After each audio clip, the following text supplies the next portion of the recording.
Nagpatuloy na nga ang ikalawang yugto ng Pasyon de Capilanes. At may mga pangyayaring dadagdag pa sa lalong umiinit na takbo ng istorya.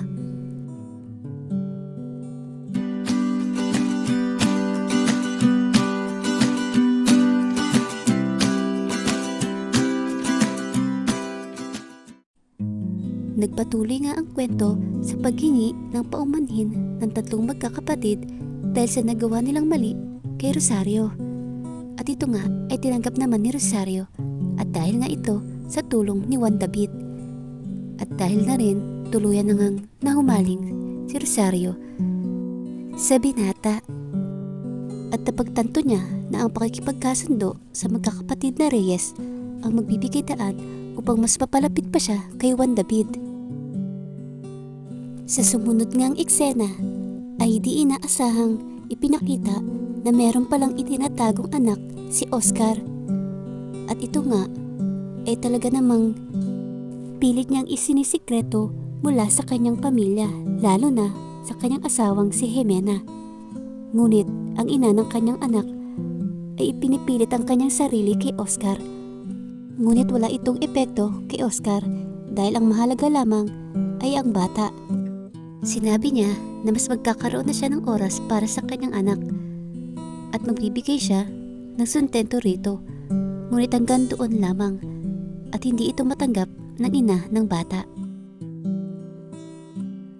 Samantala, sila Juan ay nag-aalala na sa kanilang mga anak dahil hindi nga nagpaalam ang mga ito kung saan sila pupunta. Nang bigla namang umuwi na ang kanilang mga anak. At sinabi nga ni Juan David na wala na silang dapat pang alalahanin dahil naayos na ang lahat. Sinabi nga ni Juan David sa kanilang pamilya na ginawa na nila ang nararapat at wala na dapat alalahanin pa. Ngunit natigil ang lahat nang tinanong ni Norma kung sino ba ang babaeng kanilang pinuntahan.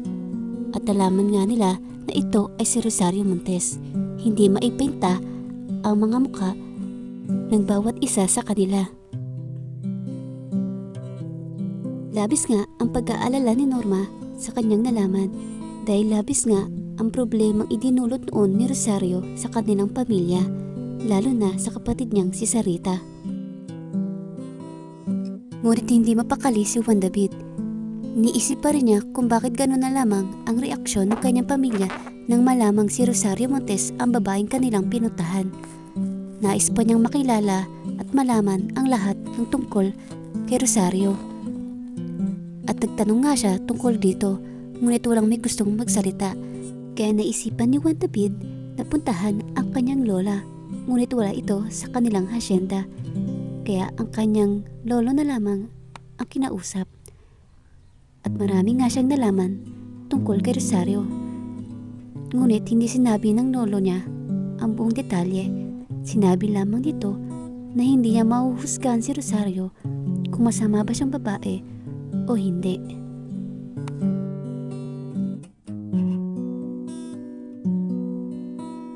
Sa sumunod namang eksena ay ipinakita si Gabi na anak nila Franco at Sarita na tila ba hindi mapakali dahil may sumusunod sa kanyang lalaki na nais siyang isakay, ngunit hindi naman niya kilala.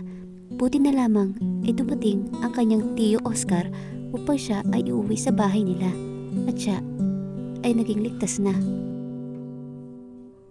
Samantala, lalong lumalala ang di pagkakaintindihan nila Jimena at Oscar.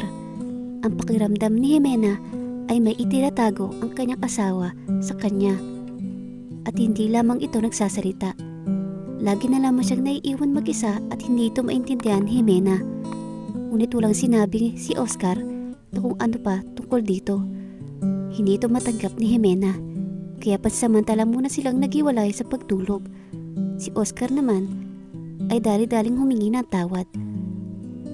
At pinangako kay Jimena na magiging maayos din ang lahat. Sa kabilang banda naman ay pinuntahan ni Doña Gabriela si Juan David dahil nga nalaman nito na nagtatanong ang binata tungkol kay Rosario Montes. At hindi nga ito nagustuhan ni Doña Gabriela kaya agad siyang nagpatawag ng pag-uusap sa buong pamilya.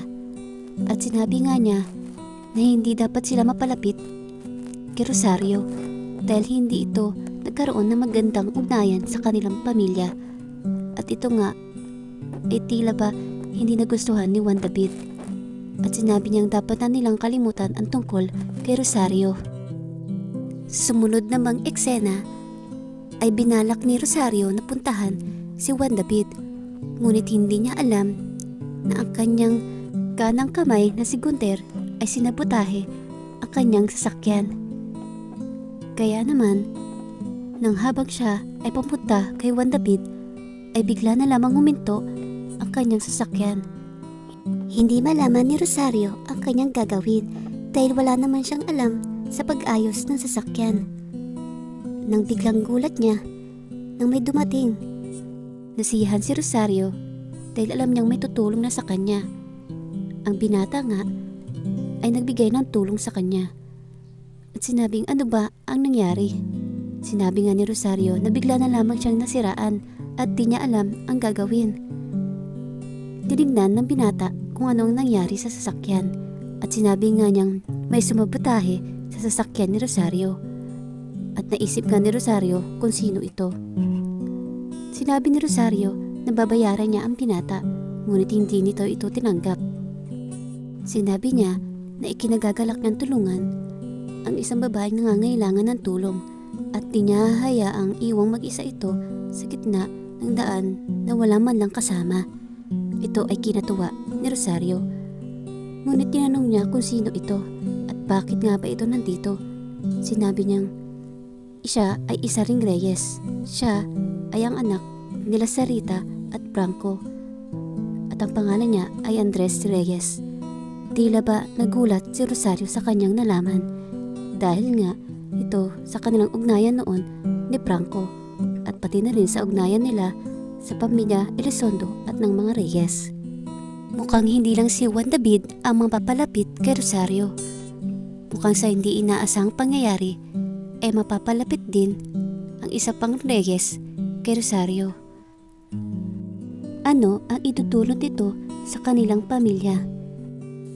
Ating malalaman sa mga susunod pang episodes ng Pasyon de Gavilanes.